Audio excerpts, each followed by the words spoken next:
Սարգսյան, մեկ հարց էլի ունեմ, ինչու երեք ձեր հրահանգով վեդի համայնքապետերը եկել էին այստեղ և ըստ էության շրջափակել էին այս եկեղեցին։ Վեդիում քանի համայնքապետ կա։ Վարչական ղեկավարների նկատի ունեմ։ Դե ճիշտ ասեք, որևէ հրահանգ չի եղել, մարդիկ իրենց կամքով եկել են ու միշտ էլ գալիս են, այսօր էլ են եկել, որտեղ մեր թեմին վերաբերող հարց է եղել։ Ես հաճախ եմ այստեղ լինում, թույլ տվեք նկատել, որ երբևէ վեդի վարչական ղեկավարներից որևէ մեկին այստեղ չեմ նկատել։ Իսկ երբևէ անօրինական ձեր կողմից հռչակված վեհափառը մեր սրբազանին հետ կապված որևէ գործողություն արել է մինչ այս մեր թեմի առաջնորդի հետ կապված, ոչ։ Իսկ երեք կար նման դեպք, դրա համար էլ եկել էին։ Պարոն Սարգսյան, եթե ասում եք առ ոչինչ է վեհափառի ստորագրած այդ փաստաթուղթը, որով Գևորգ Սարոյանը թեմակալ առաջնորդ չէ, այլևս, ապա այդ դեպքում ընդունելի է ձեզ համար Մասյաց հոտնի թեմա, որը 2021 թվականին վեհափառն է հիմնել, ինչու եք այդ դեպքում թեմա ընդունում։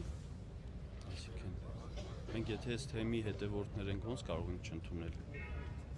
Վեհափառն է հիմնել թեմա, հիմա վեհափառի որոշումները չեք ընդունում, թեմա ինչպես եք ընկալում։ Մենք հայ հավատացյալ ժողովուրդ ենք ու որևէ թեմի մեջ պետքա լինենք, որևէ թեմի հետևորդ պետքա լինենք։ Հիմա նենց է ստացվել, որ մենք ծնվել մեծացել ենք Արարատի մարզում, եթե Արարատի մարզի թեմը Մասյաց հոտնի թեմն է, ոնց կարող ենք մենք չընդունել մեր թեմը։ Վեհափառին չեք ընդունում, նրա հիմնած թեմա ընդունում եք։ Մենք անձերը չենք քննարկում։ Մենք քննարկում ենք մեր դավանանքը որպես հայ քրիստոնյաներ։ Այսօր ձեր հրահանգով որքան մարդ է եկել վեդիի տարածքից, վարչական ղեկավարներից։ Որևէ հրահանգ չկա, նորից եմ կրկնում։ Մարդիկ իրենց կամքով գալիս են։ Դա իրենց դիրքորոշումն է։ Նախորդ կիրակի ինչու չէին եկել։ Չեմ կարող ասել։ Նախորդ կիրակի միգուցե այլ տեղ էին գնացել։ Որտեղ։ Չեմ կարող ասել, չգիտեմ, ես չեմ հետևում մարդիկ որտեղ են գնում պատարագի մասնակցելու։ Երբ որ Նիկոլ Փաշինյանն ասում է գնացեք եւ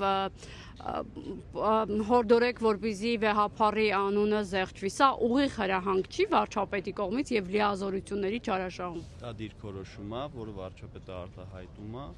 ովքեր որ հետևում են այդ դիրքորոշմանը, դա արդեն իրենց որոշելիքն է։